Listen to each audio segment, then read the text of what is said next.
وداعيا إلى الله بإذنه وسراجا منيرا البداية والنهاية চতুর্থ খণ্ড 122 নম্বর পৃষ্ঠায় হযরত আনাস রাদিয়াল্লাহু থেকে বর্ণিত তিনি বলেন আন্না যাইদান طلقها فلما انقضت عدتها بعث إليها رسول الله صلى الله عليه وسلم يخطبها إلى نفسها الأخير হযরত জায়নব রাদিয়াল্লাহু আনহা যায়েদ ইবনে হারসা রাদিয়াল্লাহু আনহুর স্ত্রী ছিলেন। তাদের মধ্যে বিবাহ বিচ্ছেদ ঘটার পর তিনি যখন ইদ্দত পূর্ণ করে নিলেন তখন নবী করিম সাল্লাল্লাহু আলাইহি ওয়াসাল্লাম ওই যায়েদ রাদিয়াল্লাহু আনহুকে বললেন তুমি যে জয়নবকে আমার বিবাহের প্রস্তাব জানাও। হযরত সেবত যায়েদ রাদিয়াল্লাহু আনহু জয়নবের নিকট আসলেন। তখন হযরত জয়নব রাদিয়াল্লাহু আনহু রুটি পাকার জন্য আটা তৈয়ার করতেছিলেন। ওই সময় পর্দার মাসালা ছিল না।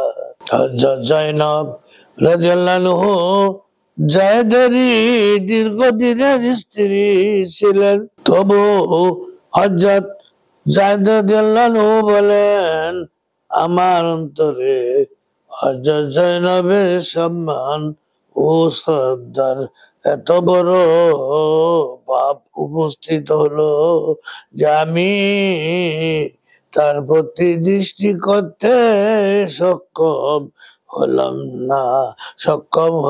না। এই কারণে যে নবী করিম সাল্লাল্লাহু আলাইহি ওয়াসাল্লামকে বিবাহে গ্রহণ করার আলোচনা করেছে। সে মতে আমি তার প্রতি পৃষ্ঠদানে বিপরীত দিকে মুখ করে বললাম আপনি মহা সুসংবাদ গ্রহণ করুন। রাসূল সাল্লাল্লাহু আলাইহি ওয়াসাল্লাম আমাকে আপনার নিকট বিবাহের প্রস্তাব দিয়ে পাঠাইছে।